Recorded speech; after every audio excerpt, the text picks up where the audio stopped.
নিষ্ঠুর এই পৃথিবী, ভেবে দেখেছেন কি একবারও কি ভেবে দেখেছেন এই পৃথিবী কত নিষ্ঠুর?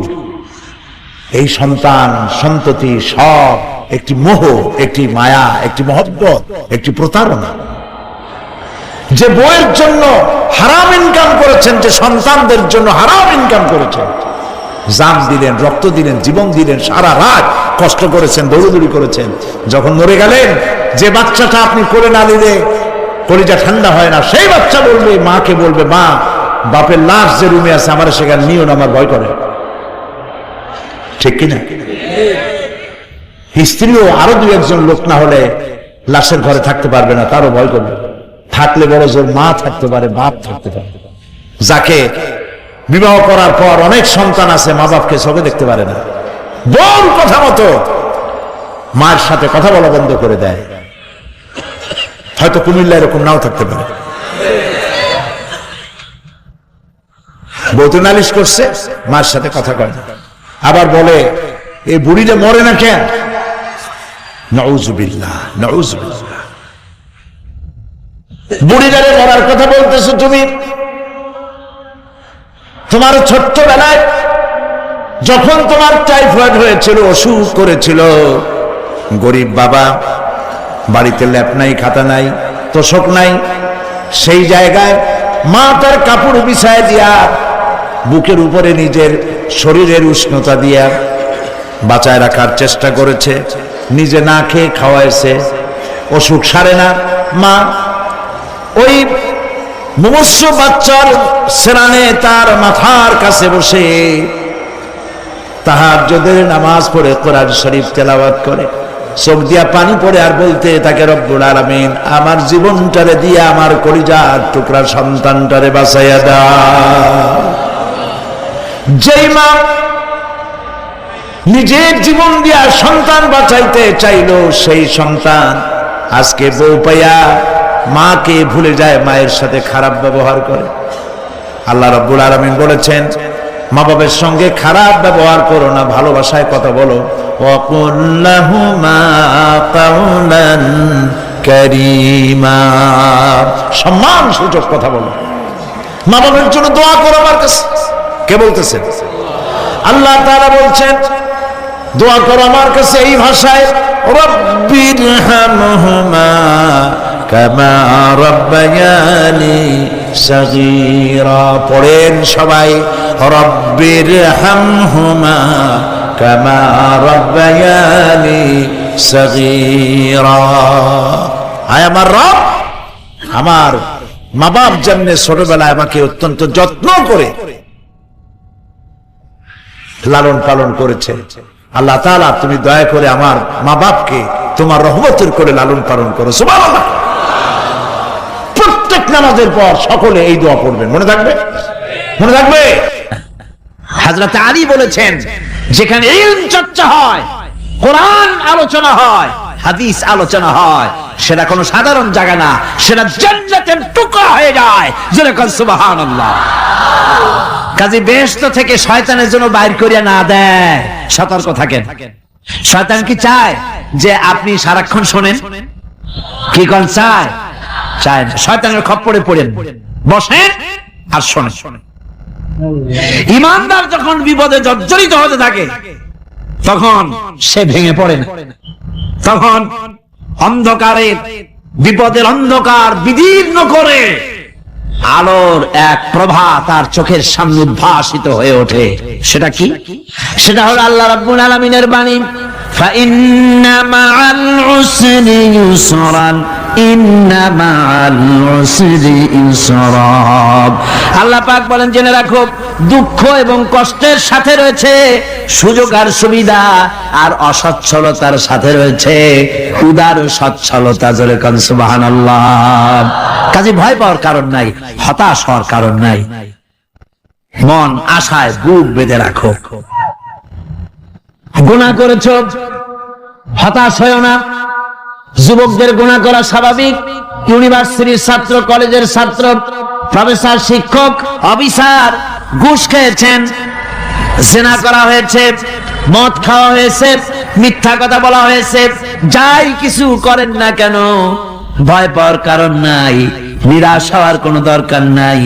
আল্লাহ পাক ডেকে বলেছেন, কুল ইয়া ইবাদিয়াল্লাযীনা আসরাফু আলা আনফুসিহিম লা তাকনাতু মির রাহমাতিল্লাহ। আরে আমার আল্লাহর মতো এত ভালো আর কেউ আছে? এত দরদ আর কারো আছে? আমার আল্লাহ বলেন, ও নবী আপনি শুনায় দেন, হে আল্লাহর বান্দারা, তোমরা যারা নিজেদের উপরে বাড়াবাড়ি করেছো, নিজেদের উপরে জুলুম করেছো, অত্যাচার করেছো, আমি আল্লাহর রহমত থেকে নিরাশ হয়ে যেও না। মানুষ যদি অপরাধ করে, বাপের সাথে অপরাধ করেছে, মায়ের সাথে অপরাধ করেছে, মা বাবা সন্তানের চাইতে এত বড় কল্যাণকামী তো আর কেউ নাই, কিন্তু মা বাবা কোনদিন বলে না আয় আমার ছেলে তোরে মাফ করে দেই, এরকম বলে নাকি? মন চায় ছেলে যদি মাফ চাইতো, খুশি হয়ে মাফ করে দিতাম, কিন্তু কেন যে আসে না, ডাকে না যে আয় মাফ করে দেই। মা বাপ আপনাকে এত ভালোবাসে, সেই মা বাপও আপনাকে বলে না যে আয় মাফ করে দেই। আমার আল্লাহ হচ্ছেন এমন আল্লাহ, আল্লাহ রাব্বুল আলামিন ডাকেন, এ বান্দা খুন করেছিস ফিরে আয়, জিনা করেছিস ফিরে আয়, হত্যা করেছিস ফিরে আয়, চুরি করেছিস ফিরে আয়, কুফরি করেছিস ফিরে আয়, সুদ খেয়েছিস, ঘুষ খেয়েছিস, মদ খেয়েছিস ফিরে আয়, এসে আমার দরবারে চোখের পানি ফেল, আমার দরবারে কাঁদাকাটি কর।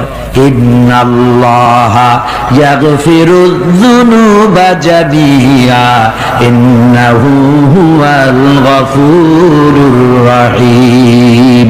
আমার দরবারে চোখের পানি ফেলে কান, আমি রব্বুল আলামিন জিন্দেগীর গুনাহ মাফ করে দেব। সুবহানাল্লাহ কর, সুবহানাল্লাহ কর।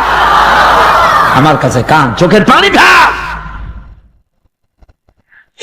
আল্লাহ রাব্বুল আলামিনের কাছে বান্দার দুইটা ফোঁটা বেশি প্রিয়। একটা হলো জিহাদের ময়দানে যে রক্ত ফোঁটা দেওয়া হয়, এটা আল্লাহর কাছে প্রিয়। আর আল্লাহর ভয়তে গুনার জন্য লজ্জা করে, অনুশোচনা করে বান্দা যখন চোখের পানি ছেড়ে দেয়, আল্লাহর কাছে এটা অত্যন্ত প্রিয়। নবীজি বলেছেন, বান্দা যখন গুনার ভয়তে, আল্লাহর ভয়তে, জাহান্নামের ভয়তে অনুশোচনা করে যখন চোখ দিয়া পানি ছেড়ে দেয়, ওই চোখের পানি নাকের অর্ধেক আসতে না আসতে আল্লাহ রাব্বুল আলামিন বান্দারে মাফ করে দেন। আল্লাহ বরদাস্ত করতে পারেন না যে বান্দা কান্দুক। আমার ভাইরা, আল্লাহ রহমত এই পৃথিবীতে, আল্লাহর রহমতকে 100 ভাগ করা হয়েছে। আল্লাহ রহমতের কত ভাগ? এই 100 ভাগের 1 ভাগ সারা পৃথিবীতে ছড়ায় দেওয়া হয়েছে। আর 99 ভাগ কার কাছে? আল্লাহর কাছে। একটা ভাগ দুনিয়া ছড়ানো হয়েছে আদম আলাইহিস সালাম থেকে নিয়ে এই পর্যন্ত, এখান থেকে নিয়ে কিয়ামত পর্যন্ত পৃথিবীতে যত মানুষ আসবে, যত প্রাণী আসবে, তাদের মধ্যে প্রাণী জগতে গাভী তার বাছুরকে ভালোবাসে ঠিক কিনা, হাতি তার বাচ্চাকে ভালোবাসে ঠিক কিনা, মুরগি তার বাচ্চাকে ভালোবাসে কিনা, প্রত্যেক মাই তার সন্তানকে ভালোবাসে মানুষের মতো। এই ভালোবাসা, এই স্নেহ, এই মমতা, এই করুণা, এই মহব্বত একটা ভাগ দুনিয়ায় দেওয়ার পর আপনি আর আমি যতটুকুন ভাগে পেয়েছি, সেই মহব্বতে, স্ত্রীর মহব্বতে অস্থির, মায়ের মহব্বতে অস্থির, সন্তানের মহব্বতে অস্থির। এখন চিন্তা করেন, একটা ভাগ সারা পৃথিবীতে বিতরণ করার পর যেটুক পেয়েছি, তাতে যদি এত মহব্বত হয়, তাহলে এর 99 ভাগ মহব্বত যে আল্লাহর কাছে জমা আছে, এই বান্দার জন্য তার কত মহব্বত, এই বান্দার জন্য কত করুণা তার, কত মহব্বত তার, কত দয়া তার। এজন্য আল্লাহ রাব্বুল আলামিন বলেছেন, নাব্বি ইবাদি আন্নী আনাল গফুরুর রহিম। ও আমার নবী, সুসংবাদ দিয়ে দাও, বান্দাদেরকে শোনায় দাও যে আমি আল্লাহ তাআলা ক্ষমাশীল আর দয়াবান। হুজুর কাঁদতেছিলেন, হযরত ওমর রাদিয়াল্লাহু তাআলা আনহু এসে দেখেন হুজুর একা কাঁদতেছে। হুজুর জিজ্ঞেস করছেন, হযরত ওমর জিজ্ঞেস করলেন, হুজুর আপনি কাঁদেন কেন? একা একা। হযরত ওমর বলেন, আমি যখন প্রশ্ন করলাম নবীজি বললেন, আমার কাছে কিছু আগে জিবরাইল এসেছিলেন, জিবরাইল এসে আমাকে বললেন, আল্লাহ পাক বলেছেন, হে আমার নবী, ইসলামের ভিতরে থেকে যে সমস্ত মানুষগুলো ইসলামের ভিতরে থেকে চুল আর দাড়ি পাকায় দিছে, কিয়ামতের দিন এই লোকগুলারে আমি শাস্তি দিতে আমার শরম হবে। হযরত ওমর বলেন, হুজুর উম্মতের জন্য কত বড় খুশ খবর এটা, আর আপনি কাঁদতেছেন। হুজুর বলেন, ওমর তুমি জানো না আমার কান্নার কারণ ভিন্ন। আমার কান্নার কারণ হলো যে আল্লাহ রাব্বুল আলামিন কিয়ামতের দিন দাড়ি চুল পাকা বান্দারে শাস্তি দিতে শরম করবেন, সেই দাড়ি চুল পাকা বান্দাগুলি আল্লাহর সাথে নাফরমানি করতে শরম করে না। আমি এই লজ্জায় কাঁদতেছি। ভাইরা, হুজুর আল্লাহ পাক বলেন, ও আমার নবী, রাতের আধারে যখন একটা বুড়া আমার দরবারে হাত উঁচু করে, একটা বুড়া মানুষ রাতের আধারে যখন আমার দরবারে হাত উঁচু করে আর যখন বলতে থাকে, রব্বুল আলামিন আমার পেছনের জীবনটা বড় খারাপ করেছি, এমন কোন কাজ জীবনে করি নাই যা তোমার কাছে কিছু দাবি করতে পারি, সব রকমের নাফরমানি করেছি, আজ আমি বুড়া হয়ে গেছি, কামাই করতে পারি না, ছেলে আমাকে চোখে দেখতে পারে না, পুত্রবধূ আমাকে ঘরে জায়গা দেয় না, আমার স্ত্রী আমাকে দেখতে পারে না, রোজগার করতে পারি না, হাঁটতে পারি না, চলতে পারি না, সবার কাছে আমি তিতা হয়ে গেছি, আমি দাঁড়াতে পারি না, কোমরে ব্যথা পাই, হাঁটুতে ব্যথা পাই, চলতে পারি না, কানে শুনতে পাই না, চোখে দেখতে পারি না, আর তোমার কাছে কিছু চাইয়া নেব এমন ভালো কাজও করি নাই। এইভাবে যখন বান্দা কাঁদতে থাকে আমার দরবারে, ও আমার হাবিব আমার রহমতের দরিয়ায় জোশ মেরে যায়, আমার শরম হয় এই বুড়াটারে কেমনে খালি হাতে ফিরাইয়া দেই। সুবহানাল্লাহ, সুবহানাল্লাহ। আমার আল্লাহর এত দয়া, আমার আল্লাহর এত মায়া, এত মহব্বত। আমার আল্লাহ রাব্বুল আলামিন বলেন, ওয়া ইযা সালাকা ইবাদি আন্নী ফাইন্নী কারীব। ও আমার হাবিব, আমার বান্দা আমার ব্যাপারে প্রশ্ন করে, আমি বান্দার একদম নিকটে। কোরআন শরীফের ভিতরে যত জায়গায় রাসূলকে বলা হয়েছে সুয়ালের কথা, আপনাকে প্রশ্ন করা হয়, আল্লাহ তার জবাব কুল এই কথা বলে জবাব দিয়েছেন। যত জায়গায় সুয়াল এসেছে, যেমন কোরআনে কারীমের মধ্যে আল্লাহ পাক বলেন, ওয়া ইয়াসআলুনাকা আনিল মাহিদ, মেয়েদের হায়েজ সম্পর্কে জিজ্ঞাসা করা হয়, কুল হিয়া আযা, হে নবী আপনি বলুন। এভাবে করে কুল দিয়ে জবাব দেওয়া হচ্ছে। আবার প্রশ্ন করা হচ্ছে, ইয়াসআলুনাকা আনিল আনফাল, এই গনিমতের মাল সম্পর্কে হুজুর আপনাকে, হে নবী আপনাকে প্রশ্ন করা হয়। আল্লাহ কুল দিয়া জবাব দিলেন, আল্লাহ বলেন আপনি বলেন।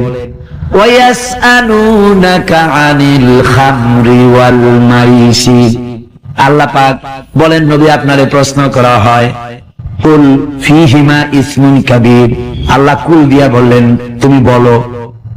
আবার বলা হলো, ওয়ায়াসআলুনাকা আনিল আহিল্লা কুল হিয়া মাওয়াকিতু লিন্নাস, ও নবী আপনাকে প্রশ্ন করা হয় চাঁদের ক্রমবর্ধমান এবং ক্রমহ্রাস, এই যে বাড়ে আর কমে, পূর্ণিমা হয় অমাবস্যা হয়, কেন হয় আপনি বলুন। কুল, আপনি বলেন এটা আমি অর্থ এবং সময়, বছর আর দিন গণনা করার জন্য পৃথিবীবাসীদের জন্য বিনা পয়সায় একটা ক্যালেন্ডার বানাইয়া আকাশে ঝুলাই রেখেছি। এভাবে যত জায়গায় এসেছে আপনাকে প্রশ্ন করা হয়, তত জায়গায় আল্লাহ জবাব দিয়েছেন কুল আপনি বলেন। গোটা কোরআন শরীফের ভিতরে এই একটি মাত্র জায়গা যেখানে বলা হয়েছে আপনাকে প্রশ্ন করা হয়, আল্লাহ এখানে বলতে পারতেন কুল আপনি বলেন, আল্লাহ তোমাদের নিকটবর্তী, এভাবে জবাব হয় না। এটা কায়দাটা হলো এই, আল্লাহ বলতেছেন ওয়াইজা সালাকা ইবাদি, ও আমার নবী প্রশ্ন তো আমার বান্দারা আমার ব্যাপারে করেছে, এবার আপনার জবাবের কোনো দরকার নাই। প্রশ্ন আমার ব্যাপারে, আমি নিজে জবাব দিয়ে দেই, ফা ইন্নী কারীব।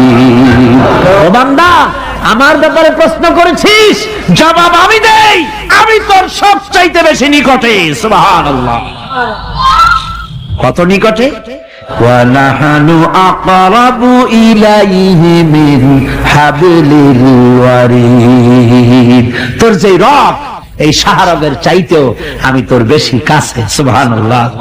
আমারে ডাক, আমারে ডাক, কলিজা দিয়া ডাক, অন্তর দিয়ে ডাক। মনের থেকে মানুষ যদি ডাকে, মুখের ডাক আর মনের ডাক এক জিনিস নয়। दिल से जो बात निकलती है असर रखती है पर नहीं मगर ताकते परवाज रखती है। দিল থেকে যে কথা বেরোয় তা প্রভাব বিস্তার করে, ডানা নাই কিন্তু ওড়ার ক্ষমতা রাখে। মনের কথাই ভিন্ন। মন থেকে, দিল থেকে, কলিজা থেকে, অন্তরের গভীর কন্দর থেকে মুহাব্বতের সাথে কেউ যদি একবার বলে আল্লাহ, বলেন আল্লাহ, আল্লাহ, আল্লাহ। আল্লাহ রাব্বুল আলামিন বলেন, অন্তরের অন্তঃস্থল থেকে একটি বার যদি বান্দা বলেন আল্লাহ, আল্লাহ বলেন 70 বার সাড়া দিয়া জিজ্ঞেস করি, বান্দা কি চাও, আমি তোমার কাছে আছি। সুবহানাল্লাহ। আমি তোর একদম কাছে, কি চাস বল, বল আমার কাছে। এমন দয়াবান, এমন মেহেরবান, এমন আল্লাহ আমাদের। সে আল্লাহ রাব্বুল আলামিন তিনি বলছেন, وقال ربكم ادعوني استجب لكم। তোমাদের রব বলেছেন আমারে ডাকো, আমি আল্লাহ ডাকের সাড়া দিয়া দেব। সুবহানাল্লাহ। কারে ডাকতে হবে? কারে ডাকতে হবে? এই বিশাল জনসমুদ্র একযোগে চিল্লায় কোন কারে ডাকতে হবে? কোন পীর সাহেবকে নয়, আল্লাহর কসম কোন খাজা বাবাকে নয়। ডাকতে হবে কারে? চিল্লায় কোন কারে? ওয়াকালা রাব্বুকুম উদউনি। তোমার রব তোমাকে বলতেছে আমারে ডাকো, আস্তাজিব লাকুম, আমারে ডাকবে আমি সাড়া দিয়ে দেব। সুবহানাল্লাহ। আল্লাহকে ডাকেন। কি চাই আপনার বলেন, কি চাই? আল্লাহর কাছে চান, আল্লাহ দিয়ে দিবে। যাওয়ার জায়গা আল্লাহর কাছে চাইবেন, আল্লাহ দিবেন। দেওয়ার জায়গা, চাওয়ার জায়গা হলো সেজদায় পড়ে যাবেন। আমার ভাইয়েরা, জায়গাটা চিনায় দিলাম। মাজারে যাওয়া লাগবে না, কবরে যাওয়া লাগবে না। 2 রাকাত নামাজ পড়ে সেজদায় পড়ে গিয়া যত বিপদ আছে, মুসিবত আছে, সেজদার মধ্যে চোখের পানি ছেড়ে দেন আর কেন্দে কেন্দে জীবনের কথা বলেন। আল্লাহ রাব্বুল আলামিন আপনার আওয়াজ শুনবেন আর দোয়া কবুল করে নিবেন। কাঁদতে হবে আল্লাহর কাছে। কার কাছে? আল্লাহ। সুম্মা ইস্তাগফিরুল্লাহ।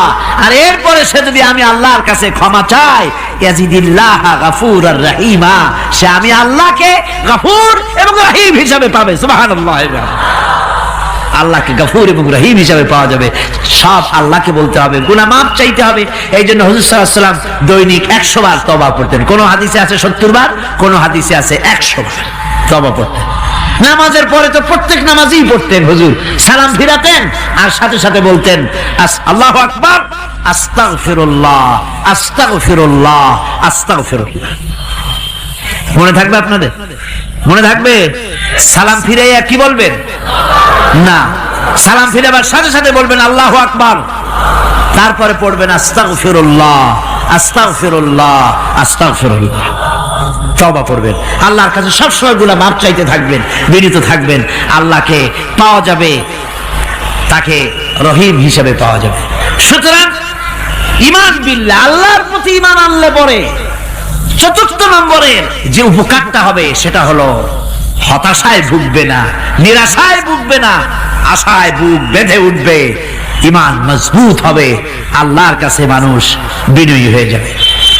এবার 5ম নম্বরের উপকার, আমি বলছিলাম ঈমান বিল্লাহ, আল্লাহর প্রতি ঈমান আনলে পরে অসংখ্য উপকার হয়, অসংখ্য বৈশিষ্ট্য আছে। এর 6টা উপকারের কথা আমি বলবো। কয়টা? অসংখ্য উপকারের ভিতরে প্রধান 6টি উপকারের কথা বলবো। এর বললাম কয়টা? 4টে বলেছি। এবার বলো পঞ্চম উপকারের কথা। আল্লাহর প্রতি আপনি পূর্ব পশ্চিমে কতবার মুখ ঘোরালেন, এটাই কিন্তু আপনার আসল সৎ কাজ নয়। আসল সৎ কাজ হলো আল্লাহর প্রতি ঈমান আনা। এই ঈমানের ব্যাপারে 3টা দিন আমরা পার করে দিলাম, এখনো কথা শেষ হয় নাই। আল্লাহর প্রতি ঈমান আনলে পরে যে উপকারটা হবে 5ম নম্বরে, সেটা হলো কঠোর এবং কঠিন বিপদের ভিতরে বান্দার ভিতরে অবিচলতা এবং ধৈর্যের সৃষ্টি হয়ে যাবে। আলহামদুলিল্লাহ। কঠিন বিপদ মুসিবত আসলে পরে সে অবিচল থাকবে। সারা দুনিয়ার বিপদ আপদ, শত্রুতা, দুঃখ, কষ্ট, মুসিবত, জুলুম, নির্যাতন সবকিছু পাহাড়ের মতো উঁচু হয়ে তাকে ঘিরে ফেলবে, কিন্তু তাকে এক চুলও নাড়াতে পারবে না। আলহামদুলিল্লাহ। সারা পৃথিবী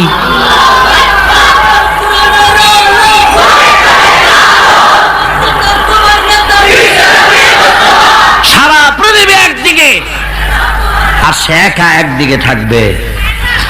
বিরোধিতা তো হবেই, বিপদ তো আসবেই। কবি বলতেছেন সাথে জাকার হ্যাঁ अज़ल से ता इमरोज सतेजा का रहा है अज़ल से ता इमरोज चरागे मुस्तफावी से शरारे बुलहबीस। সে আগমন কাল থেকে শুরু করে মুস্তাফা সাল্লাল্লাহু আলাইহি ওয়াসাল্লামের দীপ শিখার সাথে আবু জাহেল, আবু লাহাবের অগ্নিস্ফুলিঙ্গের টক্কর লেগেই আছে। রাসূলুল্লাহর আল্লাহর দেওয়া এই বিধান, এই দ্বীনের বাতিটা টিম টিম করে জ্বলেছে। আর গোরকি, টর্নেডো, হাজার হাজার মাইল বেগে হেরিকেন এসেছে, গোরকি এসেছে, টর্নেডো এসেছে, টাইফুন এসেছে, কিন্তু এই আলো নিবাইতে পারে নাই। সুবহানাল্লাহ। এই আলো নিবাতে পারে নাই। এ শত্রুতা চিরকালের, নিবাতে পারবে না। কারণ হচ্ছে আল্লাহ রাব্বুল আলামিন বলেছেন ইউরিদুনা লিইউতফিউ নূরাল্লাহি বিআফওয়াহিহিম ওয়াল্লাহু মুতিম্মু নূরিহি ওয়ালাউ কারিহাল কাফিরুন।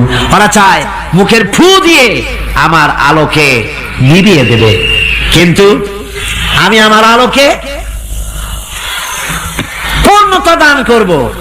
তাতে কাফের বেঈমানদের কলজায় যত জ্বালা যন্ত্রণা হোক, আমার দিন কেউ মিটাই দিতে পারবে না। সুবহানাল্লাহ। সুতরাং বিপদে অবিচলতা আসবে, সে অটল হবে, মজবুত হবে।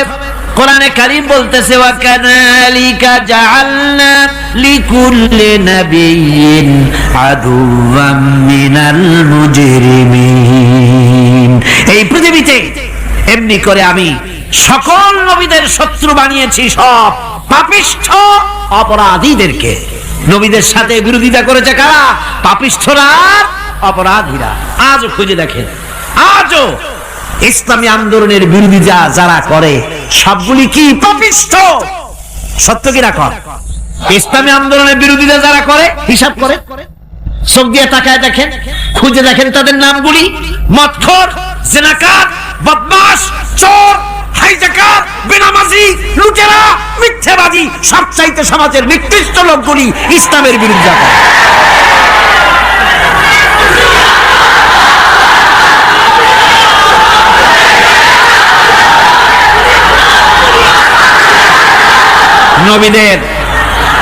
নবীদের শত্রু আল্লাহ বলেন সব যুগে নবীদের সাথে শত্রুতা করেছে পাপিষ্ঠরা। আল্লাহর কথা, কার কথা? সকল যুগে নবীদের সাথে শত্রুতা করেছে পাপিষ্ঠরা, নিকৃষ্ট ধরনের অপরাধীরা। সুতরাং নবী রাসূলদের অবস্থা যখন এই, তখন দ্বীনের দাওয়াত যারাই দেবে তাদের কিসমত এরকম হবেই। এই বাধার মোকাবেলা তাদেরও করতে হবে। এই যে বাধাটা আসে, এই যে মারে, অপরাধ অপরাধ কি? এই যে তারা চোর বা ডাকাত যাদের মারা হয়। আল্লাহ রাব্বুল আলামিন বলেন অপরাধ হলো ওয়ামা নাকামু মিনহুম ইল্লা আইয়ুমিনু বিল্লাহিল আজিজিল হামিদ।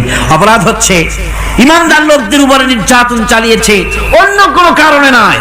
কারণ একটাই, তারা আল্লাহর জমিনে আল্লাহর দ্বীন প্রতিষ্ঠা করতে চেয়েছে, আর কোনো অপরাধ না। জমিন আল্লাহর, জমিন কার? এই বিশাল জনসমুদ্র গর্জে উঠুন একযোগে বলুন জমিন কার? আইন চলবে কার? এখানেই সংঘর্ষ বেঁধেছে আবহমান কাল ধরে। মানুষ অত্যাচারিত হয়েছে, সাহাবায়ে কেরাম অত্যাচারিত হয়েছেন। বুখারী শরীফের হাদিসে এসেছে রাসূল করিম সাল্লাল্লাহু আলাইহি ওয়াসাল্লামের কাছে হযরতে খাব্বাব গিয়ে উপস্থিত হয়েছিলেন। হযরতে খাব্বাব বলেন, হাদিসটা এভাবে লেখা হয়েছে বুখারীতে, ওয়ান খাব্বাব বিন আরিদ রাদিয়াল্লাহু তাআলা আনহু قال شكونا إلى رسول الله صلى الله عليه وسلم وهو متوسد بردة له في ظل الكعبة। রাসূলুল্লাহর কাছে গেলাম, কাবা শরীফের কাছে গিয়ে দেখি নবীজি একটা চাদর গায়ে দিয়ে তিনি আরাম ফরমাচ্ছিলেন কাবা শরীফের ছায়ায়। সেখানে গিয়ে বললাম, আলা তাস্তানসিরু লানা আলা তাদউ লানা ইয়া রাসূলুল্লাহ, হে আল্লাহর রাসূল, আপনি কি আমাদের জন্য আল্লাহর কাছে দোয়া চাইবেন না? আপনি কি আল্লাহর কাছে আমাদের জন্য সাহায্য চাইবেন না? আমাদের লোকগুলিকে, মুসলমানগুলিকে মারতে মারতে তো শেষ করে ফেলে দিল। তারা আমাদের সুমাইয়াকে মারলো, আমাদের খাব্বাবকে উটের সাথে পায়ের দড়ি লাগায় টানলো, আমাদের খোবায়েবকে তারা আগুনের উপরে চিৎ করে শোয়ায় রাখলো, না খায় রাখতেছে, মারতেছে। কষ্টে তো শেষ হয়ে গেলাম। হুজুর, আপনি কি আমাদের জন্য দোয়া করবেন না? হাদিস শরীফে এসেছে নবীজি উঠে বসলেন সোজা হয়ে। নবীজি বলেন, ও আমার সাহাবী, ও খাব্বাব, শোনো, তোমাদের আগে এই পৃথিবীতে যারা দ্বীনের দাওয়াত দিতে এসেছিলেন তাদেরকে সমকালীন রাষ্ট্র শক্তি, সমাজ শক্তি তাদেরকে ধরত। ফায়ু খাজুর রাজুলো, তাদেরকে তারা ধরত। ফায়ুফারু লাহু ফিল আব, আর তার জন্য জমিনের ভিতরে কবর বানাইতো। ওই কবর ফায়ু জালু ফিহা, ওই কবরের ভিতরে তাকে কোমর পর্যন্ত গেড়ে দিত। সুম্মা ইউতা বিল মানসার, এরপরে করাত আনতো। ফায়ুদাউ আলা রাসিহি, এরপরে ওই করাত তার মাথার উপরে রাখতো। ফায়ুজালু নিসফাইন, এরপরে করাত দিয়া চিরে জীবিত মানুষটারে দ্বিখণ্ডিত করে ফেলে দিত। মা ইয়াসুদ্দুহু যালিকা আন দীনিহি, ও আমার খাব্বাব, এত কষ্ট দেওয়ার পরেও সেই যুগের কোন মুসলমানকে, দ্বীনের দায়ীদেরকে আল্লাহর দ্বীন থেকে এক চুলো তারা সরাই দিতে পারে নাই, এক চুলো সরাতে পারে নাই। ওয়াল্লাহি, ও খাব্বাব, আমি আমার আল্লাহর নামে কসম করে বলছি, লা ইউতাম্মান্নাল্লাহু হাযাল আমরা হাত্তা ইয়াসিরার রাকিবু মিন সানা ইলা হাযাল মাউত। আমি কসম করে বলি, আল্লাহ রাব্বুল আলামিনের এই সানা থেকে হাজারামত পর্যন্ত লোকেরা যাতায়াত করবে, সুন্দরী রমণীরা গমন করবে, সদাগরেরা যাতায়াত করবে, টাকা নিয়া পয়সা নিয়া যাতায়াত করবে। তাদের মনের মধ্যে লুটের ভয়, টাকার ভয়, চুরির ভয়, ডাকাতির ভয়, জেনার ভয়, হত্যার ভয়, ধর্ষণের ভয়, কোনো ভয় থাকবে না। লা ইয়াখাফু ইল্লাল্লাহ, আল্লাহ ছাড়া কোনো ভয় থাকবে না। এমন একটা সমাজ, এমন একটা সময় আসবে। ওয়ালাকিন্নাকুম তাস্তাজিলুন, অথচ খুব তাড়াহুড়ো তোমরা করতেছো।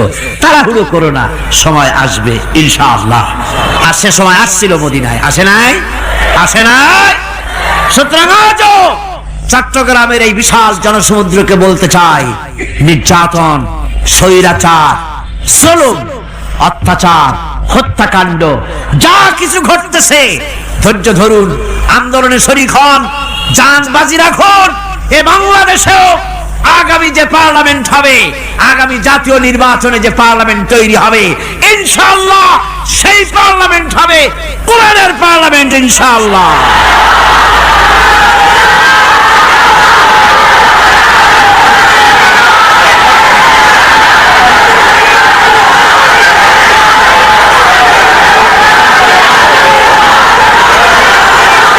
আমার ভাইয়েরা, আমার বন্ধুগণ, কঠিন বিপদে অবিচলতা এবং ধৈর্যের দৃষ্টান্ত রেখে গেছেন আম্বিয়া আলাইহিমুস সালাম। সুবহানাল্লাহ। কঠিন বিপদে অবিচলতা, দৃঢ়তা, ধৈর্য কারে বলে, তার দৃষ্টান্ত কারা রেখেছেন? আম্বিয়া আলাইহিমুস সালাম। ওনারাই আমাদের আদর্শ, নবীরাই আদর্শ। সাহাবায়ে কেরাম রিদওয়ানুল্লাহ তাআলা আলাইহিম আজমাইন আমাদের আদর্শ। ভাইরা আমার, মুসা আলাইহিস সালামকে ফেরাউন যখন ঘিরে ফেলে দিল, কোরআনের সব কথা গল্প গুজবার ইতিহাসের জন্য লেখা হয় নাই। কোরআনের মধ্যে যা লেখা হয়েছে সব বান্দাদের উপদেশের জন্য, যাতে করে লোকেরা চিরটা কাল এর থেকে উপদেশ নিয়ে নিজেদের তৈরি করতে পারে। জোরে বলেন সুবহানাল্লাহ। মুসা আলাইহিস সালামের কথা আল্লাহ বলেন, ফেরাউন তাকে ঘিরে ফেলে দিল, পালাবার রাস্তা নাই। ফালাম্মা تراءى الجمعان قال أصحاب موسى إنا لمدركون। মুসা আলাইহিস সালামের উম্মতরা বললেন, হে মুসা, পাকড়াও হয়ে গেছি, পালাবার রাস্তা নাই। তিন দিক থেকে আমাদেরকে ঘেরাও করেছে ফেরাউনের শক্তি। সামনে কি? দরিয়া, আর তিন দিকে কি? ঘেরাও আন্দোলন। হযরতে মুসা আলাইহিস সালামের কাছে উম্মতরা বললেন, পালাবার তো কোনো পথ নাই, এখন উপায়টা কি? আমাদের তো আর উপায় নাই। মুসা আলাইহিস সালাম দেখেন বিপদে পড়ে গেছেন, কিন্তু ধৈর্য হারান নাই, ভয় পান নাই। ভয় পাইছিলেন? ভয় পেয়েছেন? প্রশ্নই ওঠে না। মুসা আলাইহিস সালাম, আল্লাহ পাক যাদেরকে বলেছেন উলুল আযম, রাসূল যাদের বলেছেন, তার মধ্যে হযরত মুসা একজন উলুল আযম পয়গম্বর। চারটিখানি কথা না, আল্লাহ কথা বলছেন তার সাথে, কালিমুল্লাহ তিনি। সুবহানাল্লাহ। মুসা আলাইহিস সালাম শোনালেন, কাল্লা ইন্না মাইয়া রাব্বি সায়াহদিন। কখনো নয়, আমার উম্মতেরা ভয় পেও না, আমার রব অবশ্যই আমাকে পথ দেখাবে। সুবহানাল্লাহ। তিন দিক থেকে শত্রু, একদিকে দরিয়া, পালাবার কোন রাস্তা নাই। সেখানে দৃঢ়তার সাথে তিনি বলছেন, অবশ্যই আমার আল্লাহ আমারে পথ দেখাবে। সুবহানাল্লাহ। নবীরা এই দৃঢ়তা দেখিয়েছেন, অবিচলতা দেখাইছেন। আল্লাহ পাক মুসা আলাইহিস সালাম যখন এই দৃঢ়তা দেখালেন, এই অবিচলতা দেখালেন, সঙ্গে সঙ্গে জিবরাইল এসে হাজির হয়ে গেলেন। আল্লাহ পাক বলেন, ফাআওহাইনা ইলা মূসা আন আদরিব বিআসাকাল বাহরা ফানফালাকা ফাকানা কুল্লু ফিরকিন কাত্তাউদিল আযীম। মুসা আলাইহিস সালামকে আমি ওহী নাযিল করলাম, তাকে বললাম, হাতে যে লাঠি আছে, এই লাঠি দিয়ে আঘাত করো দরিয়ার উপরে। দরিয়ার উপরে আঘাত করলেন, একটা রাস্তা হয় নাই, 12টা রাস্তা তৈরি হয়ে গেল। আর দেওয়ালগুলা পাহাড়ের মতো উঁচা হয়ে গেল। দরিয়ার ভিতরে পাহাড়ের মতো উঁচা, মজবুত 12টা রাস্তা। এবার মুসা আলাইহিস সালাম তার দলবল নিয়ে চললেন। আল্লাহ রাব্বুল আলামিন বলেন, ওয়া আনজাইনা মূসা ওয়া মান মাআহু আজমাইন। মুসা এবং তার সাথী সঙ্গীদেরকে আমি পার করে দিলাম। মুসা আলাইহিস সালাম এবং তার সাথী সঙ্গী নিয়ে যখন দরিয়ার মাঝখানে আসছে, ফেরাউন তার দলবল নিয়ে এসে গেছে। আসে দেখে নদীর মধ্যে রাস্তা। বাবা, উক্ত কায়দা!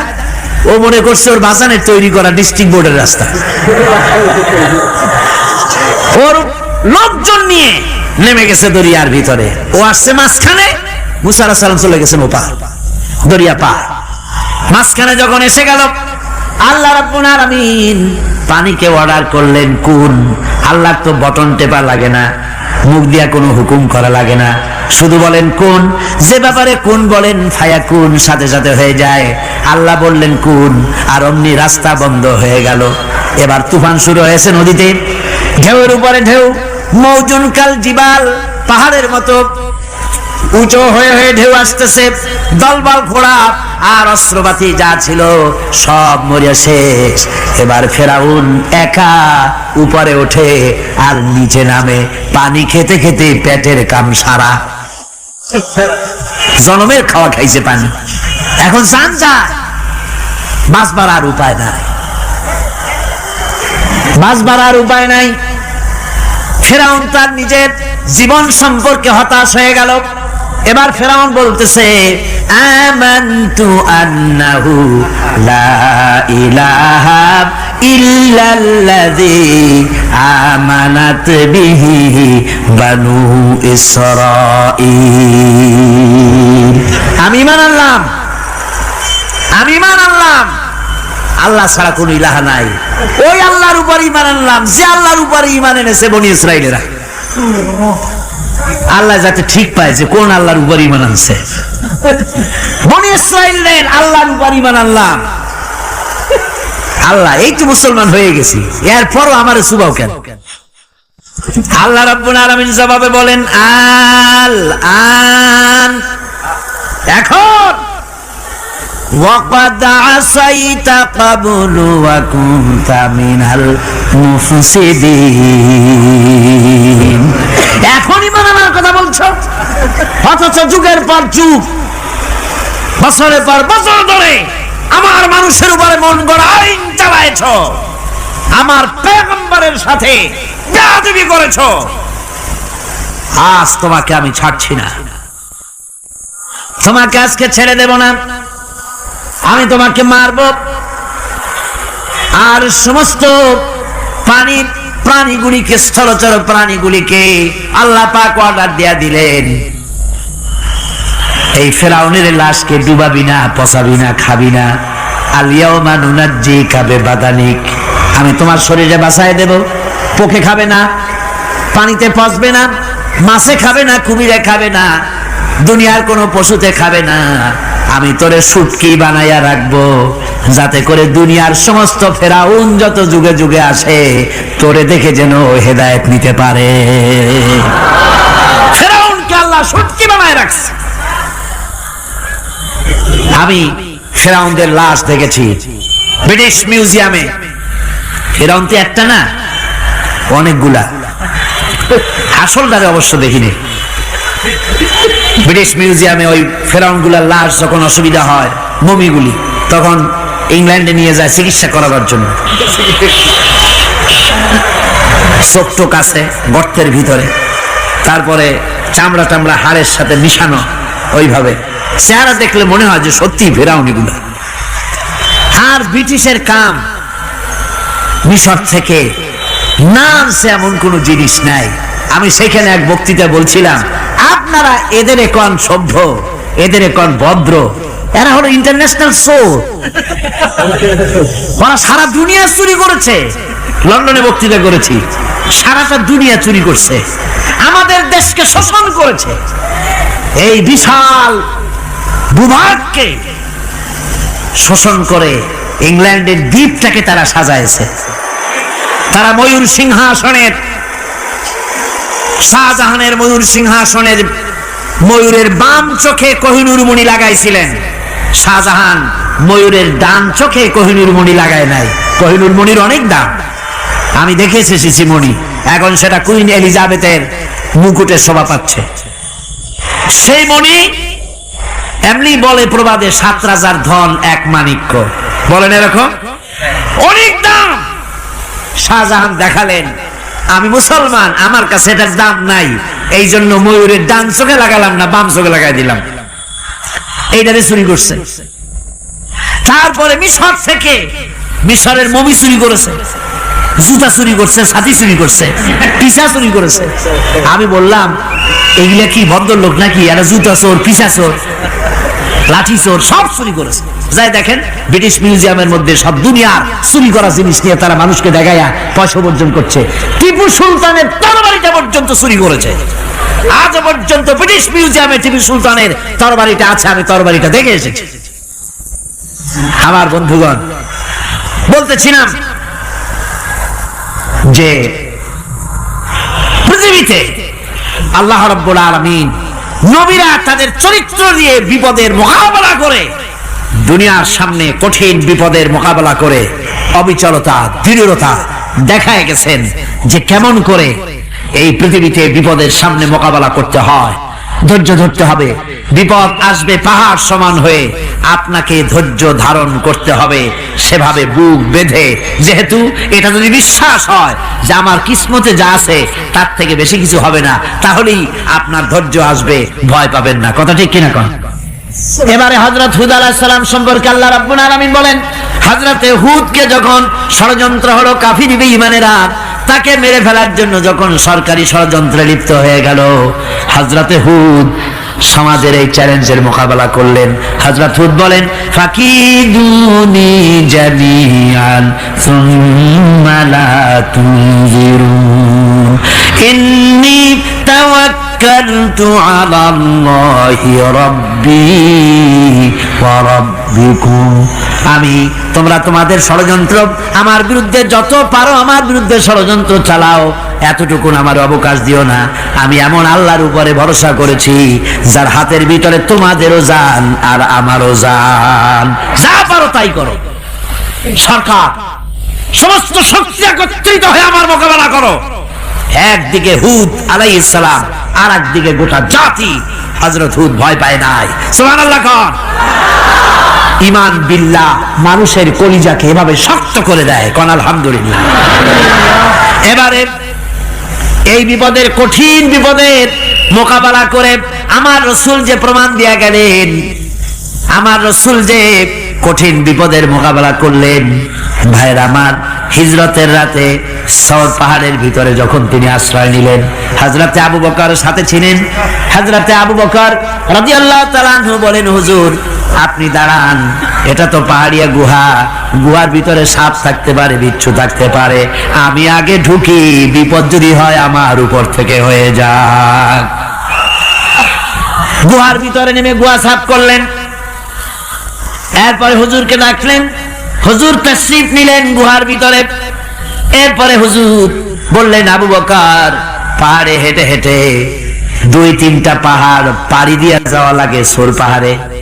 মদিনার সোজা রাস্তা হুজুর ধরেন নাই, মেসফালার পথ দিয়া জাবালে খেদোয়ার উপর দিয়া 3টা পাহাড় পাড়ি দিয়া তারপরে হুজুর গেলেন সোর পাহাড়ে। গুহার ভিতরে হুজুর তাশরীফ নিলেন। বললেন, আবু বকর তুমি বসো, তোমার উরুর উপরে মাথা রেখে আমি একটু আরাম করি।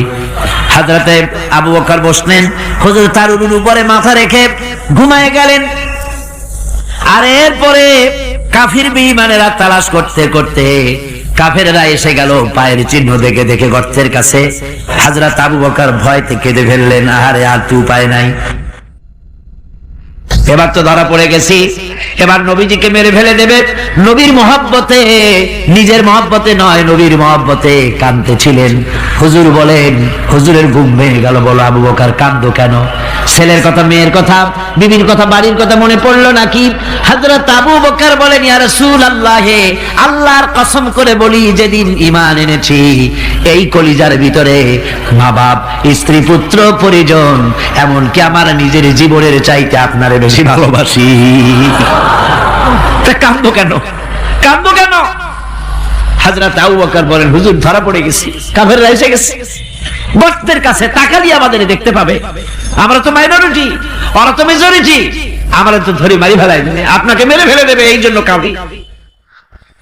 আল্লাহ রাব্বুল আলামিন হুজুর তখন কি দৃঢ়তা, কি অবিচলতা, কি ধৈর্যের পাহাড় সম মনোবৃত্তি তখন দেখালেন।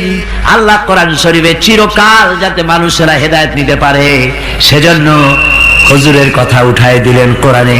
আল্লাহ পাক বলেন, ইযহুমা ফিল গার ইয ইয়াকুলু লিসাহিবিহি লা তাহজান ইন্নাল্লাহা মা'ানা। ও বন্ধু, ভয় পেও না, আল্লাহ আমাদের সাথে আছেন। সুবহানাল্লাহ কর। আল্লাহ আমাদের সাথে আছেন। আমরা মাইনরিটি নই, আমরাই মেজরিটি। আল্লাহ আছে আমার সাথে, ভয় পাওয়ার কোনো কারণ নাই। সুবহানাল্লাহ। আল্লাহ পাক বলেন ফাআনসালাল্লাহু সাকিনাতাহু আলাইহি ওয়া আইয়াদাহু বিজুনুদিন লাম তারাওহা। আমি এদের অন্তরের ভিতরে আমি শান্তি নাজিল করে দিলাম, প্রশান্তি দিয়া দিলাম, আর আমি সাহায্য করলাম, আর এমন সব সৈন্য পাঠায় দিলাম যে সৈন্যগুলি তোমরা দেখতে পাও নাই। সুবহানাল্লাহ ওয়া বিহামদিহি। ভাইরা আমার, রাসূল করিম সাল্লাল্লাহু আলাইহি সাল্লাম এই বিপদের মাঝে, চরম বিপদের মাঝে অবিচলতা, দৃঢ়তা, কঠিন আত্মনির্ভরতা দেখিয়েছেন। এগুলি হলো ঈমানের ৫ম নম্বরের উপকারিতা। আল্লাহর প্রতি ঈমান আনলে এভাবে পাহাড় সম ঈমান মজবুত হয়ে যায়। জেলের পরোয়া করি না, ফাঁসির পরোয়া করি না, শহীদ হওয়ার পরোয়া করি না, মেরে ফেলে দেবে, উড়ায় দেবে, হত্যা করবে, পরোয়া করি না। পরোয়া করি কেবলমাত্র কাকে? জোরে বলেন কারে? এইরকম মুসলমান হাজার হাজার লাখ লাখ দরকার নাই, ৩১৩ জন যথেষ্ট। কয়জন যথেষ্ট? ৩১৩ জন যথেষ্ট। বদরে যারা জান দিয়ে, মাল দিয়ে দ্বীনকে প্রতিষ্ঠিত করেছিলেন, এরকম ৩১৩ দিনই যথেষ্ট ছিল। আল্লাহর দ্বীনকে কায়েম করার জন্য যদি রক্ত দেওয়া লাগে, তাহলে এই বিশাল জনসমুদ্রকে প্রশ্ন করি, ভয় পাবেন? রক্ত দিতে পারবেন? যদি জেলে যাওয়া লাগে যেতে পারবেন? যদি শহীদ হতে হয় তাও কি পারবেন? এই দৃঢ়তা, এই অবিচলতা, এই ঈমান, এই ধৈর্য শিক্ষা দেয়, এই উপকার করে ঈমান বিল্লাহ। আল্লাহর প্রতি ঈমান আনলে এভাবে পাহাড়ের মতো শক্ত হয়ে যায় কলিজা। কোন আলহামদুলিল্লাহ। আমার বন্ধুগণ, এবার আমি বলবো সর্বশেষ উপকারের কথাটা বলি, মোনাজাত ছেড়ে দেব। কয়টার কথা বলছিলাম? উপকার ৬টা। ৬টা উপকারের কথা বলেছি। অনেকগুলি বৈশিষ্ট্য, অনেকগুলি উপকারের মধ্যে আল্লাহর প্রতি ঈমানের ৬টা উপকারের কথা ৫টা বলা হয়ে গেছে। এবার ৬ষ্ঠ নম্বর এবং শেষ নম্বর, এটা হচ্ছে আল্লাহর প্রতি ঈমান আনলে পরে তার দ্বারা সবচাইতে বেশি ফায়দা পায় সমাজ এবং রাষ্ট্র। কোন আলহামদুলিল্লাহ, কোন আলহামদুলিল্লাহ। আল্লাহর প্রতি ঈমানের দ্বারা নৈতিক সংশোধন হয় এবং রাষ্ট্র আর সমাজ সবচাইতে বেশি উপকৃত হয়। কারণ হলো ঈমানদার ব্যক্তি আল্লাহর প্রতি যে ঈমান এনেছে, তার মনের মধ্যে ধারণা এটা হয়, আমার কোনো কাজ তো গোপন থাকে না। ইন্নাল্লাহা লা ইয়াখফা আলাইহি শাইউন ফিল আরদি ওয়ালা ফিস সামা। আল্লাহর কাছে গোপন বলতে কিছু নাই, আকাশেও নাই, জমিনেও নাই, কোনো কিছু গোপন নাই। সুতরাং আমি যা করি সব আল্লাহ দেখেন এবং শোনে। এমনকি মানুষ যে কল্পনা করে, সে কল্পনাও আল্লাহ টের পায় না, নাকি? টের পায় কিনা? ওয়া ইন তুবদু মিন আনফুসিকুম আও তুখফুহু ইউহাসিবুকুম বিহিল্লাহ। মনের ভিতরে যে কল্পনা করো, আল্লাহ পাক বলেন এই কল্পনারও হিসাব আমি রব্বুল আলামিন তোমার কাছ থেকে নেব। ফায়ুআযযিবু মান ইয়াশাউ, যারে খুশি শাস্তি দেব, আর যারে খুশি আমি maaf করে দেব। জোরে বলেন সুবহানাল্লাহ। ফায়াগফিরু লিমান ইয়াশা ওয়া ইউআযযিবু মান ইয়াশা, যারে খুশি maaf করব, যারে খুশি শাস্তি দেব, কল্পনারও হিসাব নেব। এই কথা মুমিনের যদি জানা থাকে, তাহলে আর তার কোনো চিন্তা থাকে না, তার নৈতিক চরিত্র ভালো হয়ে যায়। কোন সুবহানাল্লাহ।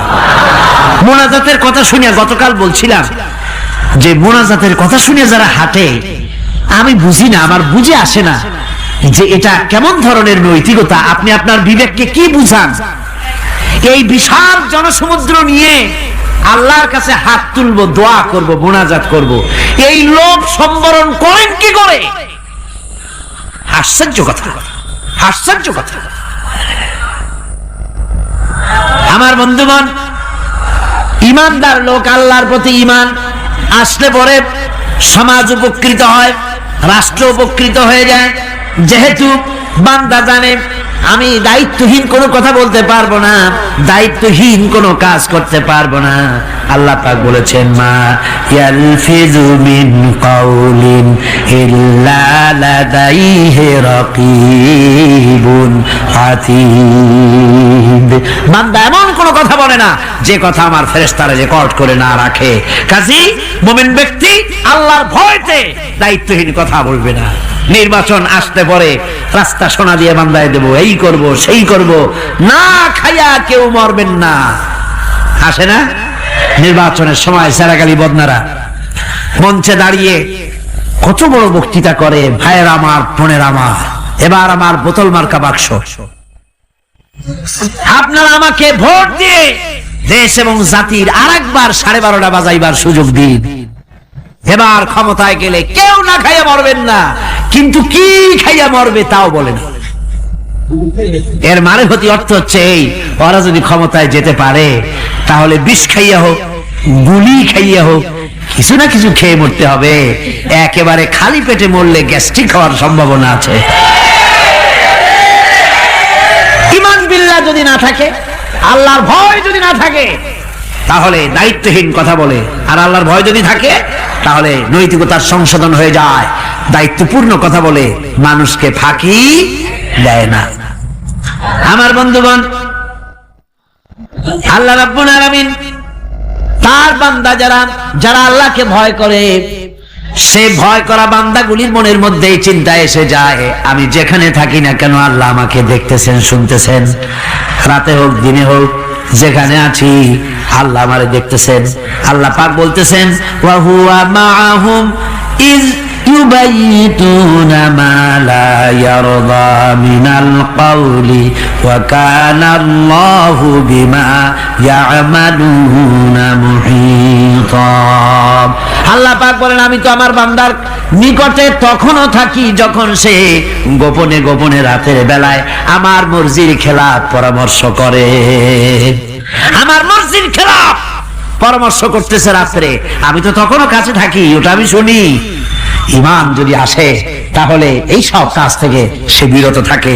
সে যদি কম হয় সেখানেও আল্লাহ, বেশিও যদি হয় সেখানেও আল্লাহ। এমন কোন জায়গা আছে নাকি চিটাগংয়ে যেখানে আপনি একটা আকাম করবেন আর আল্লাহ টের পাবে না? কোন আছে নাকি? আচ্ছা চট্টগ্রামে না থাকুক, বাংলাদেশের কোন জায়গা আছে নাকি? পার্বত্য চট্টগ্রামে যত পাহাড় আছে, উঁচু নিচে জায়গা আছে, ওই জায়গায় বোধহয় আছে নাকি? সারা পৃথিবীতে আছে কোথাও? আল্লাহকে ফাঁকি দেওয়ার জায়গা কোথাও? সব স্পষ্ট। আল্লাহ কি ঘুমায় নাকি? ঘুমায়? তার কাছে দিনও যায় রাতও তাই, সমানে তিনি দেখতে পান, শুনতে পান, সবকিছু দেখতে পান, সবকিছু শুনতে পান। তাকে ফাঁকি দেওয়ার কোনো উপায় না। এই জন্য ৬ষ্ঠ নম্বরের উপকার যেটা হয় সেটা হলো সমাজ উপকৃত হয় ওই মানুষ দিয়ে যার মধ্যে ঈমান আছে। হযরত ওমর রাদিয়াল্লাহু তাআলা আনহু রাতের আধারে শেষ রাত্রে ঘুরতেছিলেন, দেখেন এক বাড়িতে কথা হচ্ছে, কথাবার্তার আওয়াজ পাওয়া যায়, মনে করলেন কোন অসুখ বিসুখ নাকি। ঘরে গিয়ে কান পাচ্ছেন দেওয়ালের সাথে, শুনতে পাচ্ছেন ভিতরে বুড়ি মা তার মেয়েকে বলছে এই মেয়ে ওঠ, উটের দুধ দোয়াই নিয়ে আসছি, এর মধ্যে পানি মিশা, তারপর সকালে বাজারে নিয়ে যা। মেয়ে বলছে মা এই কামটা আমি পারবো না। কেন পারবি না?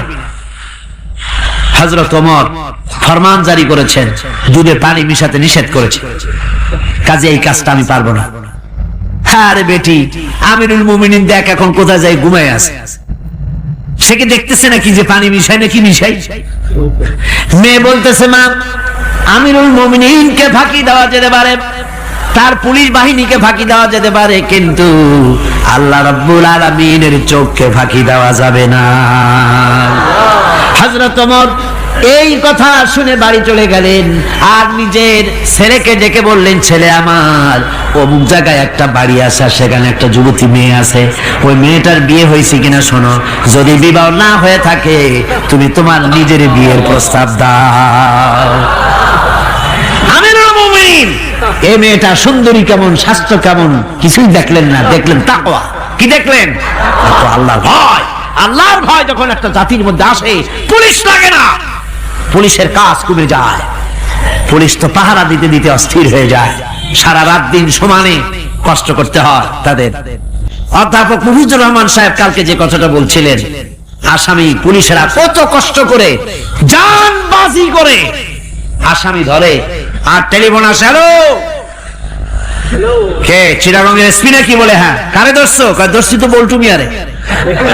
ছাড়ো মিয়া, বল্টু আমার দলের লোকটা, তুমি ঠিক পাও নাই, তোমার নাক টাইট দিয়ে দেবে। বল্টুরিও ছাড়ো আর তার বন্ধুকে ছাড়ো, ঠিক কিনা? আমার ভাইয়েরা, সুতরাং ঈমান যদি এসে যায় জাতির মধ্যে, পুলিশের দরকার হবে না, পুলিশ দরকার হবে কিন্তু তাদের ডিউটি কমে যাবে, আসামিরা আর অন্যায় কাজ কম করবে। রাসূলুল্লাহ যখন প্রেসিডেন্ট হয়েছিলেন, একজন মহিলা জিনা করেছিল, হাদিস শরীফে এসেছে ওই মেয়ে লোকটাকে জিনা করতে কেউ দেখে নাই, জিনা করার পর তার মধ্যে অনুভূতি জাগলো, এমন পাপ করেছি, এখন তো আমার জাহান্নাম ছাড়া উপায় নাই। মেয়ে লোকটি রাসূলুল্লাহর কাছে এসে গেলেন, এসে বললেন, হুজুর আমি তো জিনা করেছি, আমারে শাস্তি দেন। হুজুর মুখ ডান দিকে ফিরালেন, মেয়ে লোকটা ডান দিকে এলো, বললো জিনা করেছি, শাস্তি দেন। হুজুর বাম দিকে ফিরলেন, মেয়ে লোকটা বাম দিকে এসে বললো জিনা করেছি, শাস্তি দেন। মেয়ে লোকটা কিন্তু জানে জিনার শাস্তি সহজ ব্যাপার নাই, পাথর মেরে উড়িয়ে দেওয়া, মৃত্যুদণ্ড জানা আছে তার। এরপর মেয়ে লোকটা চিন্তা করেছে দুনিয়ায় পাথর খেয়ে মরবো, কিন্তু তবুও জাহান্নামের কঠিন আগুন সহ্য করতে পারবো না। রাসূলুল্লাহ বললেন, ও মেয়ে লোক, তুমি কি জিনা কর্তৃক গর্ভবতী হয়েছো নাকি? মেয়ে লোকটা বলল, হুজুর আমি গর্ভবতী হয়েছি। হুজুর বললেন, তুমি অপরাধ করেছো, তোমার গর্ভস্থিত সন্তান তো কোনো অপরাধ করে নাই, সুতরাং শাস্তি এখন দেওয়া যাবে না, ডেলিভারি হোক তারপরে শাস্তি দেব। মেয়ে লোকটা চলে গেলেন। আল্লাহর নবী তার নামে কোনো কেস ফাইল করেন নাই, গোয়েন্দা বিভাগের পুলিশ লাগান নাই।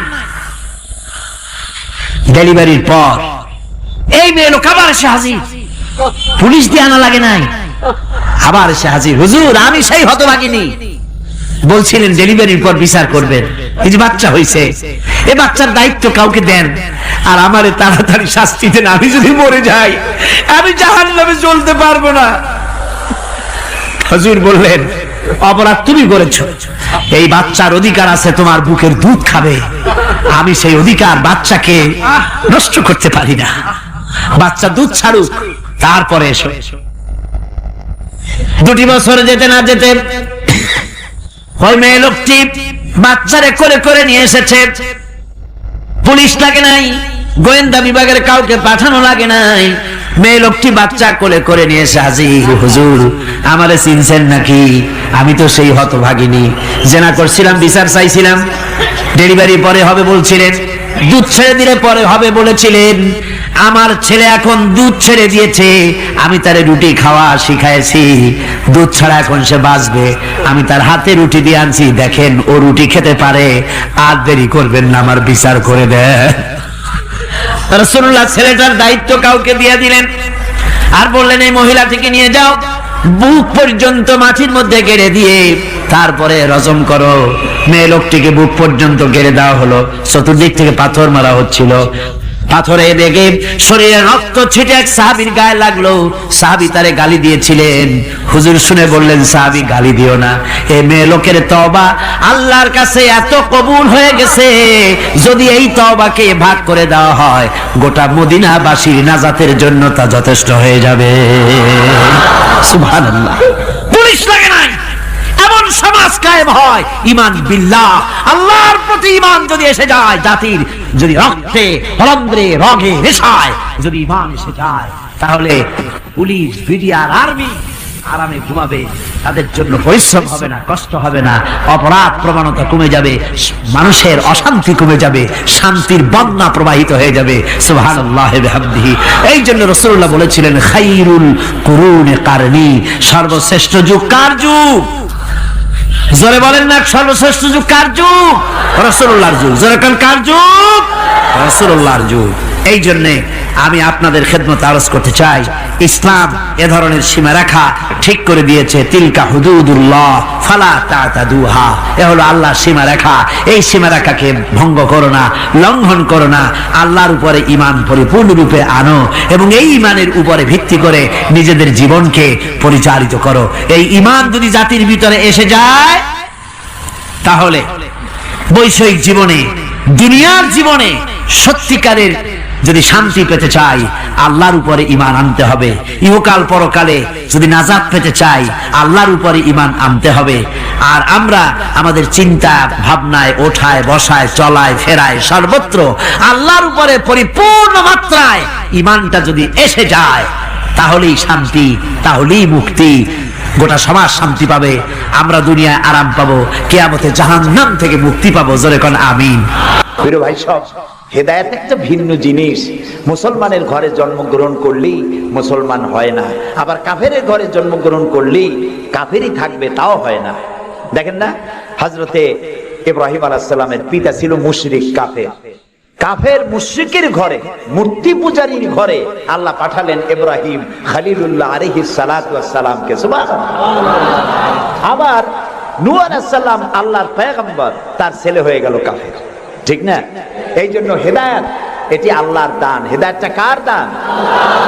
এই জন্য আল্লাহ রাব্বুল আলামিন কোরআনে কারীমের মধ্যে আমাদেরকে শিখিয়ে দিয়েছেন প্রতি রাকাতে আমরা যেন আল্লাহর কাছে হেদায়েত কামনা করি। ইহদিনাস সিরাতাল মুস্তাকিম পড়েন। ইহদিনাস সিরাতাল মুস্তাকিম সিরাতাল্লাযীনা আন'আমতা আলাইহিম গায়রিল মাগদুবি আলাইহিম ওয়ালাদ-দাল্লিন। আমিন। হায় আল্লাহ, তুমি আমাদেরকে হেদায়েত দাও, হেদায়েতের রাস্তা দেখাও। ওই পথ, যে পথ নবীন, সিদ্দিকিন, শুহাদা, সালেহিন, তাদের পথ আমাদের দেখাও। আর যারা অভিশপ্ত, যারা বিপদগ্রস্ত, পথভ্রষ্ট, সে পথে আমি চলতে চাই না। নবীদের পথ আমাদেরকে দেখাও।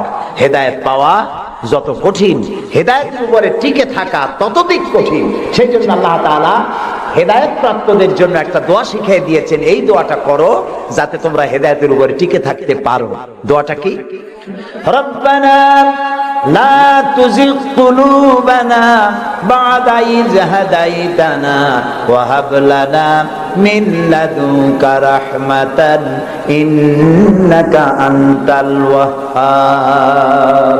আয় আমার রব, তুমি আমাকে যখন দয়া করে হেদায়েতের রাস্তা দিয়েছো, আল্লাহ তুমি আমাকে হেদায়েত থেকে বিগড়ে দিও না। বলেন আমিন। নবী করিম সাল্লাল্লাহু আলাইহি সাল্লামের কাছে কোরআন নাজিল হচ্ছে, কে এনে দিচ্ছে? আল্লাহ তাআলা দুনিয়ার মানুষকে হেদায়েত দিবেন, সেজন্য নবী দরকার আর হেদায়েত পাঠানো দরকার। আল্লাহ তাআলা কোনো মানুষের সাথে সরাসরি কথা বলেন না, সরাসরি কথা বলেন না, সামনে এসে কথা বলেন না। যদি কারোর সঙ্গে কথা বলতে চান, মিন ওয়ারাই হিজাব, পর্দার আড়াল থেকে কথা বলেন, অথবা তার মনের মধ্যে আল্লাহ তাআলা ইলকা করে দেন। আমি গত 2 সপ্তাহ আগে কায়রো সফর করে এসেছি, মিশর। আল্লাহ তাআলার কাছে আমার খুব আশা ছিল। দুনিয়ার 4টি মহাদেশের প্রায় অর্ধশত দেশ ভ্রমণ করেছি, কিন্তু মিশর আমার দেখা হয়নি। মুসা আলাইহিস সালামের দেশ, ফেরাউনের দেশ, ইউসুফ আলাইহিস সালামের দেশ, সালেহ আলাইহিস সালামের দেশ, ইব্রাহিম আলাইহিস সালামের শ্বশুর বাড়ি। তো আল্লাহ তাআলা সেই জায়গা দেখার তৌফিক দিলেন। গেলাম সেই জায়গায়, কায়রো থেকে প্রায় 600 কিলোমিটার দূরে, তুরে সায়না, যেখানে আল্লাহ মুসা আলাইহিস সালামের সাথে কথা বলেছিলেন। আমার জীবন ধন্য। আল্লাহ তাআলা সেই জায়গাটাও দেখালেন যেখানে আল্লাহ মুসা আলাইহিস সালামের সঙ্গে কথা বলেছেন। তো আল্লাহ তাআলা সরাসরি কথা বলেন, কিন্তু দেখা যায় না তাকে। এই কোরআন শরীফে আল্লাহ তাআলা কি সুন্দর করে বলেছেন, সূরা তাহার মধ্যে এসেছে, মুসা আলাইহিস সালাম তিনি যাচ্ছিলেন তার স্ত্রীর পরিজন নিয়ে। স্ত্রী ছিলেন গর্ভবতী, আসন্ন প্রসবা, ডেলিভারি হবে, প্রচন্ড ঠান্ডা ছিল, এখন আগুনের প্রয়োজন। তিনি দূরে দেখতে পেলেন একটা গাছের উপরে যেন আগুন দেখা যায়। তিনি ছুটলেন সেই আগুনের পানে এবং বললেন, ফাকালা লি আহলিহিম কুসু ইন্নী আনাস্তু নারান লাআল্লি আতিকুম মিনহা বিকাবাসিন আও আজিদু আলান নারি হুদা। তোমরা এখানে অপেক্ষা করো, আমি তো আগুনের মতো কি একটা দেখতেছি, আমি ওখানে যাই, হয়তো আগুন আনতে পারবো, অথবা কোন একটা রাস্তা, একটা কিছু পেয়ে যাবো। ফালাম্মা আতাহা নুদিয়া ইয়া মূসা ইন্নী আনা রাব্বুক ফাখলা নালাইক ইন্নাকা বিল ওয়াদিল মুকাদ্দাসি তুয়া। ও মুসা, যেটারে আগুন মনে করছো এটা আগুন না, এটা আমি তোমার রব। ফাখলা নালাইক, জুতা খোলো, ইন্নাকা বিল ওয়াদিল মুকাদ্দাসি তুয়া, এটা হলো পবিত্র উপত্যকা। আমি যখন সেই পবিত্র উপত্যকায় গেছি, এদিকে তুরে ছায়না, এদিকে আরেকটা পাহাড়, মাঝখানে দুই পাহাড়ের মাঝখানের সমতল ভূমিকে উপত্যকা বলা হয়। আমার এই আয়াত মনে পড়লো, সাথে সাথে জুতা খুলে ফেলে দিলাম। মুসা আলাইহিস সালামকে আল্লাহ বলেছেন ফাখলা নালাইক, জুতা খোলো। আমি আমার সাথীরা জুতা খুলে এগিয়ে গেলাম। আমার এক সাথী ছিলেন চট্টগ্রাম ইন্টারন্যাশনাল ইসলামিক ইউনিভার্সিটির কোরআনিক সায়েন্সের চেয়ারম্যান অধ্যাপক গিয়াসউদ্দিন তালুকদার। তাকে আজান দিতে বললাম, তিনি আজান দিলেন। ওয়াদের মুকাদ্দাসে আজান দিয়ে সেখানে আমরা যোহরের নামাজ আদায় করলাম, যোহর আসর জামআন ওয়া কাসরান আদায় করে নিলাম। তারপরে চলে গেলাম সেই জায়গায় যেখানে আল্লাহ তাআলা কথা বলেছিলেন, সেই জায়গাটা এখনো আছে। সুবহানাল্লাহ। আল্লাহ তাআলা বলছেন ওয়া নাখতারতুকা ফাসতামি লিমা ইউহা। ও মুসা, আমি তোমাকে আমার জন্য বাছাই করছি। সুবহানাল্লাহ। আমি তোমাকে আমার জন্য বাছাই করেছি, এখন তুমি শোনো আমি কি বলি। ইন্নানি আনাল্লাহ, আমি আল্লাহ। সুবহানাল্লাহ, সুবহানাল্লাহ। আমি আল্লাহ, লা ইলাহা ইল্লা আনা, আমি ছাড়া কোনো ইলাহ নাই। ফাবুদনি ওয়া আকিমিস সালাতা লিযিকরি, অতএব আমার ইবাদত করো আর আমার শরণার্থে নামাজ কায়েম করো। সুবহানাল্লাহ। ওইখানে দেখলাম দুইটা ধর্মীয় প্রতিষ্ঠান, একটা হলো মসজিদ আর একটা হলো গির্জা, একদম গায়ে গায়ে লাগানো। দুনিয়ার ইহুদি খ্রিস্টান আর মুসলমানেরা এক জায়গায় নামাজ পড়তেছে আর যার যার মতো ইবাদত করতেছে, কোনো ঝগড়া নাই। ইহুদিরাও যাচ্ছে আর খ্রিস্টানেরাও যাচ্ছে, মুসলমানেরাও যাচ্ছে। আমি সেখানে একটা বক্তব্য রাখলাম, বললাম দুনিয়ার ঐক্য, কোন রাজনৈতিক ঐক্যে পৃথিবীর মানুষকে ঐক্য বানাতে পারবে না। ইসলাম দিয়ে ঐক্য করা যাবে, এটাই হলো তার প্রমাণ। পৃথিবীর শ্রেষ্ঠ জাতি এই তিনটি, মুসলমান, খ্রিস্টান, ইহুদি। এই সেরা পৃথিবীতে রাজত্বকারী, ক্ষমতা বিস্তারকারী শক্তি মিলিত হয়েছে ওয়াদ মুকাদ্দাসে। এই তিন শক্তি একত্রে হয়ে আল্লাহর ইবাদত করতেছে, মারামারি নাই, কাটাকাটি নাই। সুতরাং ধর্মভিত্তিক ঐক্যই পৃথিবীকে শান্তির নিবাস বানাতে পারে। সেখান থেকে সে সফর কাহিনী অনেক লম্বা, আমি বই একটা লিখতেছি, আপনারা দোয়া করেন যেন সেটা বের করতে পারি। তারপরে চলে গেলাম মিউজিয়ামে, পিরামিড দেখলাম, নীল নদ দেখলাম, আল্লাহ দেখাইলেন। আমি যখন মিউজিয়ামে ঢুকেছি তখন আমাদের 70 পাউন্ড, মিশরীয় পাউন্ড, 70 পাউন্ড, 40 পাউন্ড টিকিট পারিচ। যখন ভিতরে ঢুকলাম তখন শয়তানকে দেখার জন্য আরো অতিরিক্ত 80 পাউন্ড দেওয়া লাগবে। তা আমি চিন্তা করলাম যে পয়সা খরচ করা অপচয় হবে না, কারণ আল্লাহ তাআলা বলেছেন কুল সিরু ফিল আরদ ফানজুরু কাইফা কানা আকিবাতুল মুকাজ্জিবিন। আল্লাহ তাআলা বলেছেন আমার জমিন ভ্রমণ করো আর মহাসত্যের অস্বীকারীদের কি পরিণতি করেছি তা দেখো আর তার দ্বারা শিক্ষা গ্রহণ করো। কাজে আল্লাহ দেখতে কইছে, শয়তান দেখা দরকার। ভিতরে ঢুকে দেখলাম গ্লাসের বক্স, সেখানে মিস্টার ফিরাউন চিতই শুয়ে আছে। হায় আল্লাহ, আল্লাহ শুটকি বানাই থুইছে, কাপড় দিয়ে জড়ানো, পা দুটো বাইর করা, হাত দুটো বাইর করা, ঘাটটা এত বড় লম্বা, এরকম চিকুন, কল্লাটা আছে, একটা দাঁত আছে মুখে, হাতে পায়ে কিছু নখও আছে, মাথায় কিছু চুলও আছে। হাজার হাজার বছর আগে মুসা আলাইহিস সালামকে যখন তালায় নিয়ে গেল লোহিত সাগরের কেরানায় মুসা আলাইহিস সালাম বসেছিলেন তার উম্মতদের নিয়ে। ফেরাউন 3 দিক থেকে আক্রমণ করলো। এই কোরআন বর্ণনা, এটা কি কোরআন? আল্লাহ তাআলা বলছেন ও নবী, তুমি তো তখন সেখানে উপস্থিত ছিলে না যখন ফেরাউন তার দলবল নিয়ে মুসা আলাইহিস সালামকে তাড়া করেছিল সেই তুরে সায়নায়, তুমি উপস্থিত ছিলে না। আমি ওহী দিয়া, কোরআন দিয়া তোমাকে ইতিহাস জানাইছি। সুবহানাল্লাহ। সেই লোহিত সাগরের পারে গেলাম যেখানে তাকে ঘিরে ফেলানো হয়েছিল। মুসা আলাইহিস সালাম এবং তার সাথীরা বললেন ইয়া মুসা ইন্না লামুদরাকুন, হে মুসা আমরা তো পাকড়াও হয়ে গেলাম, সারাশি আক্রমণ করা হয়েছে, আমাদেরকে পালাবার কোনো জায়গা নাই। মুসা আলাইহিস সালাম আল্লাহর পয়গম্বর। কার নবী? আল্লাহর পয়গম্বর। মুসা আলাইহিস সালাম বললেন কাল্লা রব্বি সায়াহদিন, ভয় পাইও না, অবশ্যই আল্লাহ তাআলা আমাদেরকে পথ বের করে দেবেন। 3 দিকে কি শত্রু, 3 দিকে কি, আরেক দিকে কি নদী না সাগর। আপনারা মনে করছেন নীলদরিয়া পার হয়েছে বুঝি মুসার তারা খায়া? সাগর, লোহিত সাগর, রেড সি, তিন দিকে শত্রু, একদিকে সাগর, পালাবার রাস্তা আছে? আল্লাহর পয়গম্বর বলছেন কোনো ভয় নাই, অবশ্যই রব্বি সায়াহদিন, অবশ্যই আল্লাহ আমাদের পথ বের করে দেবেন। আল্লাহ তাআলা খুশি হয়ে গেলেন, সুবহানাল্লাহ। আল্লাহ এটাই চান, আল্লাহ এটাই চান। বাপে করে কি? বাপে মায় ছোট্ট বাচ্চা দাঁড়ায় তো পড়ে যায়, ওঠে তো পড়ে, এইরকমের অবস্থায় টেবিলের পাশে খাড়া করে দেয়, দূরের থেকে হাত পাতে। বাপের ইচ্ছা কি যে লাভ দুক আর দাঁত বান্ধু? না, ওর সাহস দেওয়ার জন্য, ওর সাহস হোক সেই জন্য টেবিলের কোণায় দাঁড় করে দূরের থেকে হাত পাতে। যেটা সাহসী সে জাম্প করে পড়ে বাপের কোলে। আল্লাহ তাআলা বিপদের প্রান্তে দাঁড় করিয়েছেন, বিপদের বর্ডারে দাঁড় করাইয়া সাহস পরীক্ষা করছেন। সুবহানাল্লাহ। মুসা আলাইহিস সালাম সাহসের পরীক্ষায় পাশ করেছেন। আল্লাহ তাআলা হুকুম করলেন, তোমার আশা দিয়ে বাড়ি মারো, আঘাত দাও। আল্লাহ তাআলা সমুদ্রকে ভাগ করে দিলেন। সুবহানাল্লাহ।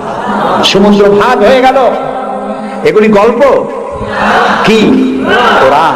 কোরআন। সাগর ফেটে গেল। মুসা আলাইহিস সালাম আর তার দলবল নিয়ে সাগরের মাঝখানে চলে গেছেন। ফেরাউন তার দলবল নিয়ে এসে দেখে, বাহ, এ তো ভালোই, রয়্যাল বোট। ও মনে করছে ওর বাজানের তৈরি করা রাস্তা। ওর সমস্ত সেনাবাহিনী নিয়ে নেমে পড়েছে। যেই না সাগরের মাঝখানে আসছে, মুসা আলাইহিস সালাম তার দলবল নিয়ে ওপার চলে গেছে। আল্লাহ হুকুম করলেন, যিনি হুকুম করেছিলেন সাগর ফেটে যা, মুসার জন্য রাস্তা বানায় দে, সেই আল্লাহ বললেন সাগর রাস্তা বন্ধ করে দে। রাস্তা বন্ধ হয়ে গেল। এখন ফেরাউন আর তার দলবল পানিতে চুপনি খাইতে খাইতে সাথের লোকেরা সব শেষ।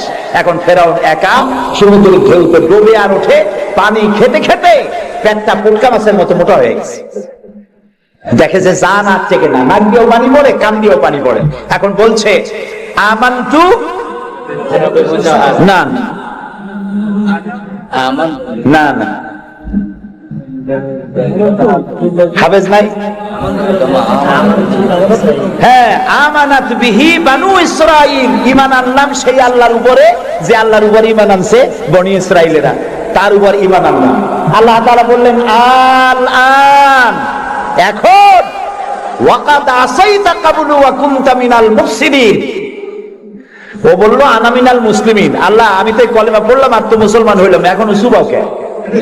আল্লাহ কয় এখন ওয়াকাদ আসাইতা কাবলু, এর আগে তুমি আমার সাথে বিরোধিতা করেছো, বিদ্রোহ করেছো, আমার মানুষের উপর অত্যাচার করেছো, ওয়া কুনতা মিনাল মুফসিদিন, আর তুমি হচ্ছো সন্ত্রাসীর একজন বড় সন্ত্রাসী, বিপর্যয় সৃষ্টিকারী। শোনো ফেরাউন, আজকে আমি তোমারে শুধু মারবই না, আমি তোমাকে মৃত্যু দেব। আর তোমার আলিয়াউমা নুনাজ্জিকা বিবাদানিক, আমি তোমার শরীরকে হেফাজত করব। তোমার শরীর পানিতে পচবে না, পোকা মাকড়ে, জলচর প্রাণী, স্থলচর প্রাণী কেউ খাবে না, মাটিতেও তুই পচবি না, তোরে শুটকি বানায় রাখবো কিয়ামত পর্যন্ত। সেই আল্লাহ আছে না নাই? আছে না নাই? ওই আল্লাহ তাআলা বুশেরে শুটকি বানাইতে পারবে না? সুবহানাল্লাহ বলো। আল্লাহর সাথে যারা নাফরমানি করবে, আর এই নাফরমানদেরকে যারা কলম দিয়া লিখে, বক্তৃতা করে, রাজনীতি দিয়া যারা আল্লাহর নাফরমানদেরকে সাহায্য করবে, নমরুদের মতো, ফেরাউনের মতো আল্লাহ চুবাইয়া দুনিয়া থেকে জুতা মেরে বিদায় করে দেবে। আল্লাহ রাব্বুল আলামিন বলেন ওয়ালাকাদ ইয়াসসারনাল কুরআনা লিযিকরি ফাহাল মিন মুদ্দাকির।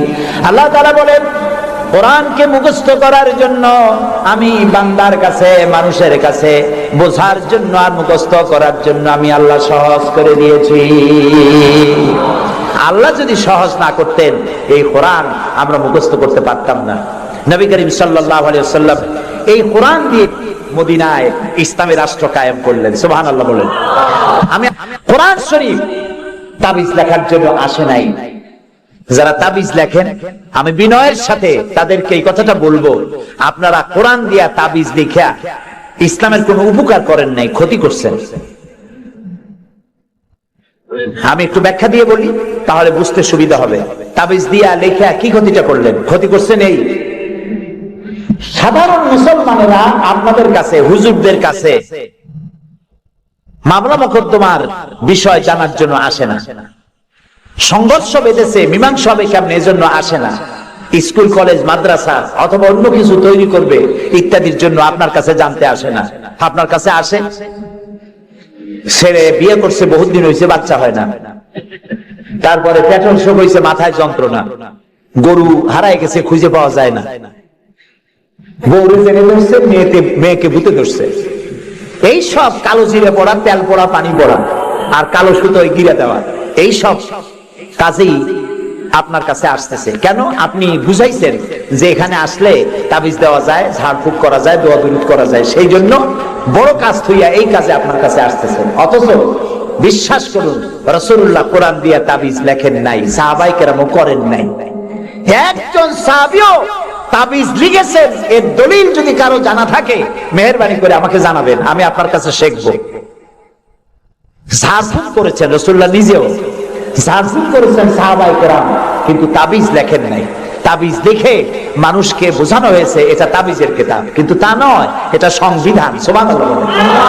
এটা কনস্টিটিউশন, এর মধ্যে অর্থনীতি, সমাজনীতি, রাজনীতি, ইতিহাস, ভূগোল কি নাই, কোরআনের মধ্যে সব আছে। সুবহানাল্লাহ। মুহাম্মদুর রাসূলুল্লাহ, সবাই বলেন সাল্লাল্লাহু আলাইহি ওয়াসাল্লাম, তিনি মক্কি জিন্দেগিতে লোক তৈরি করলেন, আবু বকর, ওমর, ওসমান, আলী রিদওয়ানুল্লাহ তাআলা আলাইহিম আজমাইন, এই জাতীয় লোক তৈরি হয়ে গেল। কেন তৈরি হলো? দেখেন আল্লাহ কি বলে। আল্লাহ রাব্বুল আলামিন বলেন, হুয়াল্লাযী আরসালা রাসূলাহু বিল হুদা ওয়া দীনিল হক লিইয়ুযহিরাহু আলাদ দীনি কুল্লি ওয়া কাফা বিল্লাহি শাহীদা। আমি আমার রাসূলকে প্রেরণ করেছি পৃথিবীতে, তিনি আল্লাহ যিনি তার রাসূলকে পৃথিবীতে প্রেরণ করেছেন এই জন্য দ্বীন হক আর সত্যের বিধান সহকারে পাঠিয়েছেন, যাতে করে পৃথিবীর মানব গোষ্ঠীর উপরে আল্লাহর আইনকে তিনি বিজয়ী করে দিতে পারেন। পৃথিবীতে কার আইন চালু হবে? বলেন সবে জোরে, আল্লাহর আইন। আল্লাহর আইন যতদিন ছিল শান্তিও ততদিন ছিল। নবী করিম সাল্লাল্লাহু আলাইহি ওয়াসাল্লাম মদিনায় গেলেন, মদিনায় গিয়ে তিনি কি হয়েছিলেন কোন তো? রাষ্ট্রপ্রধান। বলেন না কি হলেন? রাষ্ট্রপ্রধান, প্রেসিডেন্ট হলেন, রাষ্ট্রপতি হলেন। তার সংবিধান কি ছিল? কোরআন। এটা আইনের কিতাব, আপনি পড়ে দেখেন। আমি অনুরোধ করব, সাংবাদিক হন, সাহিত্যিক হন, কবি হন, আর ঔপন্যাসিক হন, রাজনীতিবিদ হন, আর ব্যবসায়ী হন, যে কোনো ব্যক্তি হন, কোরআন তারে বুঝুন। কোরআন তাবিজের কিতাব নয়। চুরি করলে, ডাকাতি করলে, জিনা করলে, ব্যভিচার করলে কি শাস্তি হবে, জুডিশিয়াল ল, ফৌজদারি দণ্ডবিধি কোরআনে আছে না নাই? এই যে সন্ত্রাস ছড়িয়ে পড়ছে সারা পৃথিবী, এই সন্ত্রাসীদের শাস্তি কি হওয়া উচিত তা কি কোরআনে আছে? আছে। সূরা মায়েদার মধ্যে আল্লাহ পরিষ্কার করে সন্ত্রাসীদের শাস্তি কি হবে তা এর মধ্যে পরিষ্কার করে বলে দিয়েছেন।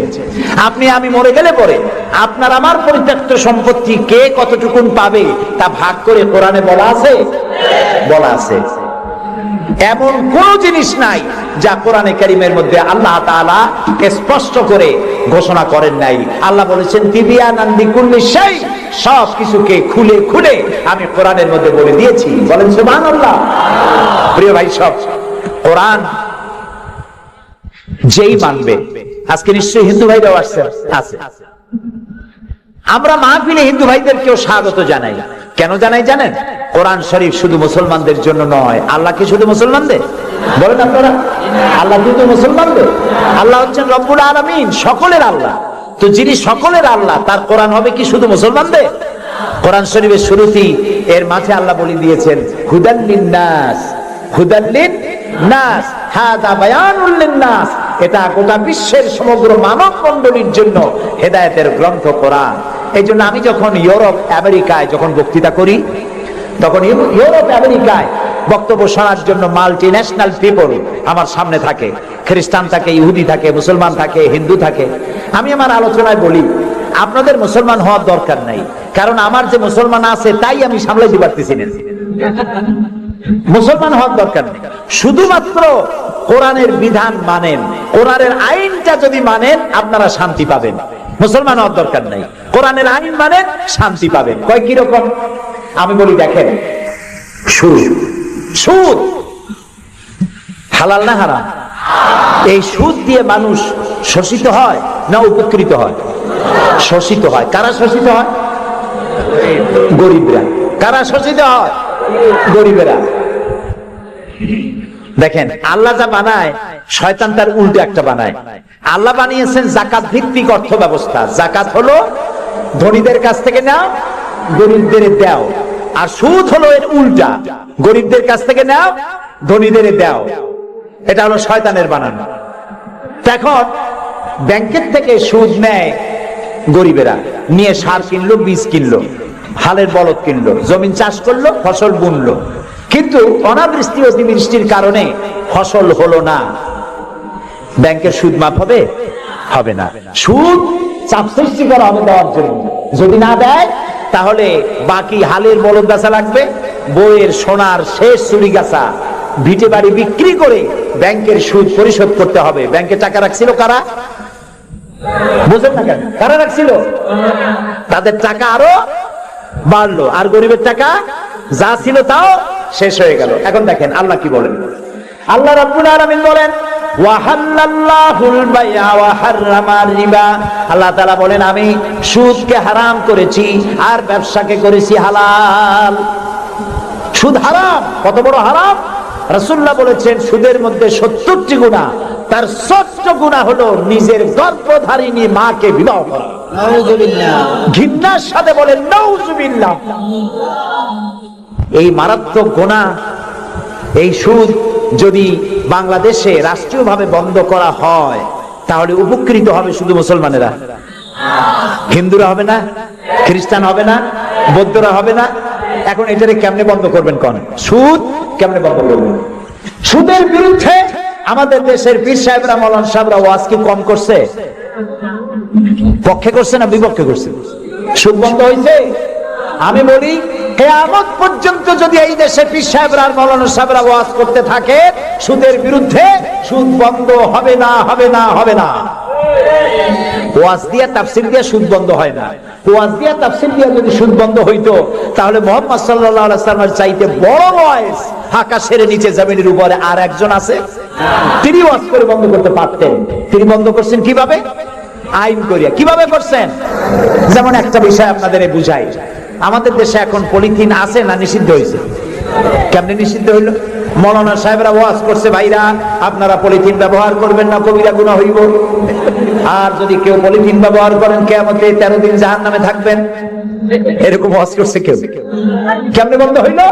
পরিবেশ মন্ত্রী বিল উত্থাপন করলেন পার্লামেন্টে, বললেন পলিথিন জমিনের উর্বরা শক্তির জন্য মারাত্মক ক্ষতিকর। পলিথিন পচে না, জমির উর্বরা শক্তি নষ্ট করে দেয়। একদিন বাংলাদেশে জমিনের উর্বরা শক্তি হারিয়ে গোটা মানুষ দুর্ভিক্ষের কবলিত হবে, না খেয়ে মারা যাবে। সুতরাং এই ধরনের বিষাক্ত জিনিস এটাকে নিষিদ্ধ ঘোষণা করা হোক। স্পিকার সাহেব তখন বললেন পার্লামেন্টের সামনে, সংসদের সামনে এখন প্রশ্ন হচ্ছে যে পলিথিন মারাত্মক ক্ষতিকর বিষয়, এই জিনিসটি নিষিদ্ধ ঘোষণা করা হোক। পক্ষে যারা আছেন তারা হা বলেন। হা বলল, তিনি হা বিজয় হয়েছে বলে এটাকে নিষিদ্ধ ঘোষণা হয়ে গেল। পরের দিন প্রেসিডেন্ট সই করলেন। এখন পলিথিন নিষিদ্ধ হলো না জারি আছে? কোন এর প্রোডাকশন, এর উৎপাদন, এর বিপণন সবটা বন্ধ হয়ে গেছে। এখন সুদ বন্ধ করবেন কেমনে? ওয়াজ করে বন্ধ করা যাবে না। সুদে মানে সুদের বিপক্ষের লোক পার্লামেন্টে যদি যায়, 2/3 মেজরিটি যদি তারা হয়, তারপরে একজন লোক সেখানে দাঁড়িয়ে যাবেন, বিল উত্থাপন করবেন, বলবেন আল্লাহ সুদ হারাম করেছেন, রাসূলুল্লাহ বলেছেন সুদের মধ্যে ৭০টি গুনাহ, তার ৬০ গুনাহ হলো নিজের গর্ভধারিণী মাকে বিবাহ করা। এই মারাত্মক সুদকে নিষিদ্ধ ঘোষণা করা হোক। স্পিকার সাহেব বললেন সংসদের সামনে এখন প্রশ্ন হচ্ছে সুদ হচ্ছে মাকে বিবাহ করার মতো মারাত্মক গুনাহ। এই গুনাহ থেকে গোটা জাতিকে বাঁচাবার জন্য সুদ নিষিদ্ধ ঘোষণা করা হোক। এই প্রস্তাবের পক্ষে যারা আছে তারা জোরে হা বলুন। আরে ভাই, এটা তো পার্লামেন্ট না। পার্লামেন্টে যখন হা বলবে তখন স্পিকার সাহেব বলবেন আমার মনে হয় হা জয় যুক্ত হয়েছে, হা জয় যুক্ত হয়েছে। কয়বার কবে? 3 বার।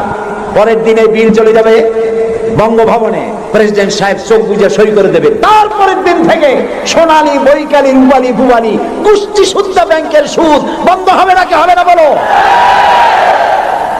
সুতরাং কোরআন এসেছে আইন ইমপ্লিমেন্টের জন্য।